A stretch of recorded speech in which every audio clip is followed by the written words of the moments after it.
Beauty and the Beast. Author unknown. There was once a merchant who had been very rich at one time, but who, having had heavy losses, was compelled to retire to a little cottage in the country, where he lived with his 3 daughters. The 2 elder ones were very much discontented at their poverty, and were always grumbling and making complaints. But the youngest one, who was called Beauty, and who was as amiable as she was handsome, tried all she could to comfort her father and make his home happy. Once, when he was going on a journey to try and mend his affairs, he called them around him, and asked them what he should bring them when he returned. The 2 elder ones wanted each a number of nice presents, but Beauty, kissing him sweetly, said she would be content with a rose. So, when the merchant was on his way back, he came to an elegant garden, of which the gate stood open, and thinking of Beauty's rose, he went in, and plucking a beautiful one, prepared to proceed on his journey. As he turned to go, he saw a hideous beast coming toward him, armed with a sword. This terrible creature reproached him for stealing his flowers, of which he was very choice, and threatened to kill him on the spot. The merchant begged for his life, and said that he had only taken a single one to please his daughter Beauty. On this the beast said gruffly, "Well, I will let you off, if you will bring one of your daughters here in your place, but she must come here willingly, and meanwhile you may stay and rest in my palace until tomorrow." But, as you well may believe, the poor father did not feel much like eating or sleeping, although everything was done for his comfort, and in the morning the beast sent him home upon a beautiful horse. But though the birds sang around him, and the sun shone brightly, and all nature was smiling on his path, the heart of the poor merchant was heavy when he thought of his beloved daughters. When he came near his home, his children came forth to meet him, but seeing the sadness of his face, and his eyes filled with tears, they asked him the cause of his trouble. Giving the rose to Beauty, he told her all. The 2 elder sisters laid all the blame upon Beauty, who cried bitterly, and said that as she was the cause of her father's misfortune, she alone must suffer for it, and was quite willing to go. So Beauty got ready for the journey at once. The father, who meant to return to the beast himself after embracing his children, tried to dissuade her, but in vain, and so the 2 set out together for the beast's palace, much to the secret joy of the envious sisters. When they arrived at the palace, the doors opened of themselves, sweet music was heard, and they found an elegant supper prepared.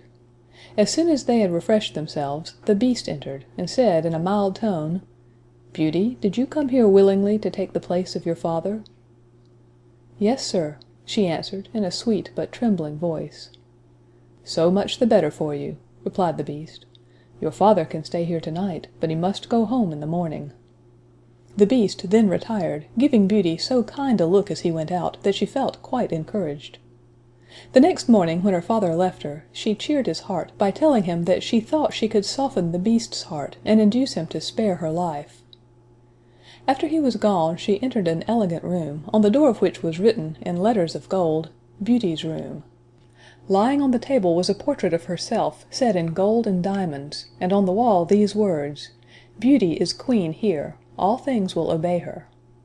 Her meals were served to the sound of music, and at supper time, the beast, after knocking timidly, would walk in and talk so amiably that she soon lost all fear of him, and once, when he failed to come, felt quite disappointed.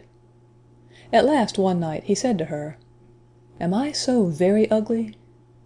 "Yes, indeed, you are," said Beauty, "but you are so kind and generous that I do not mind your looks." "Will you marry me, then, dear Beauty?" said the poor beast, with a look of such eager entreaty in his eyes, that Beauty's heart melted within her, and she was upon the point of saying yes. But, happening to look towards him, at that moment her courage failed her, and turning away her head, she replied softly, "Oh, do not ask me." The beast then bade her good night, with a sad voice, and went away sighing as if his heart would break. The palace was full of rooms containing the most beautiful objects.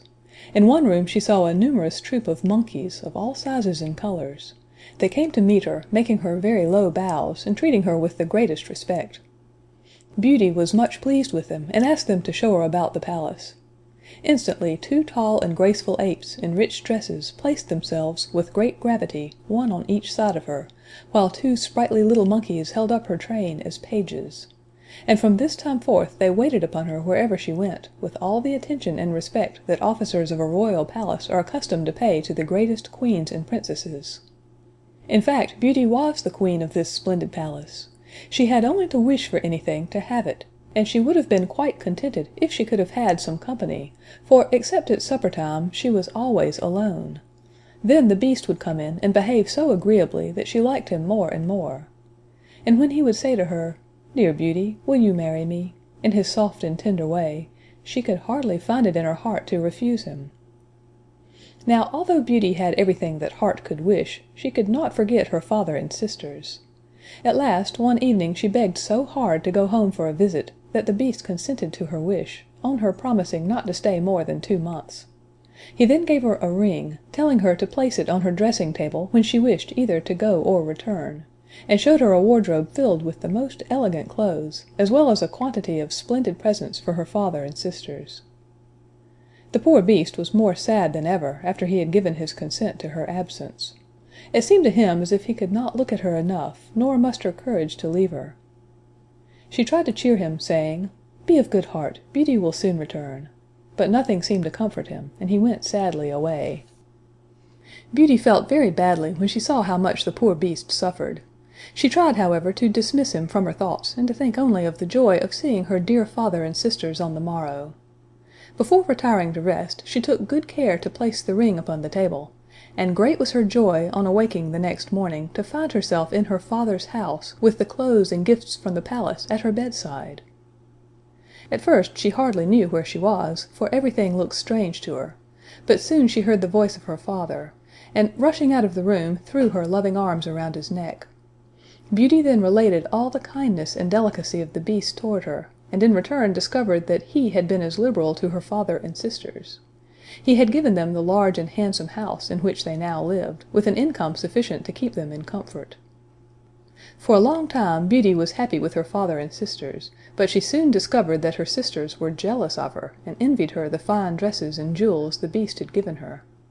She often thought tenderly of the poor Beast, alone in his palace, and as the 2 months were now over, she resolved to return to him as she had promised. But her father could not bear to lose her again, and coaxed her to stay with him a few days longer, which she at last consented to do, with many misgivings when she thought of her broken promise to the lonely Beast. At last, on the night before she intended to return, she dreamed that she saw the unhappy Beast lying dead on the ground in the palace garden.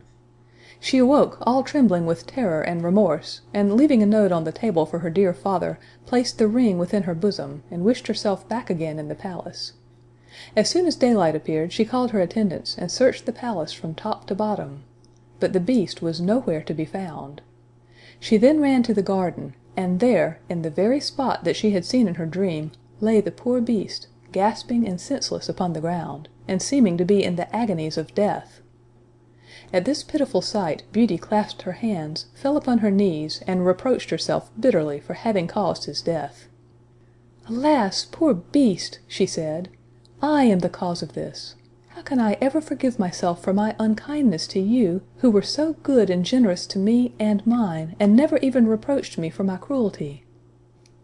She then ran to a fountain for cold water, which she sprinkled over him, her tears meanwhile falling fast upon his hideous face. In a few moments the Beast opened his eyes, and said, "Now that I see you once more, I shall die contented." "No, no!" she cried. "You shall not die! You shall live, and Beauty will be your faithful wife."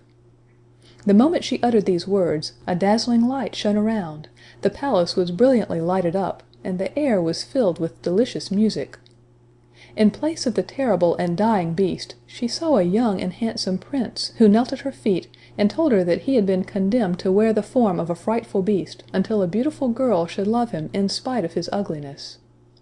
At the same moment, the apes and the monkeys, who had been in attendance upon her, were transformed into elegantly dressed ladies and gentlemen, who ranged themselves at a respectful distance, and performed their duties as gentlemen and maids of honor. The grateful Prince now claimed Beauty for his wife, and she, who had loved him, even under the form of the Beast, was now tenfold more in love with him as he appeared in his rightful form. So the very next day, Beauty and the Prince were married with great splendor, and lived happily together for ever after. End of Beauty and the Beast.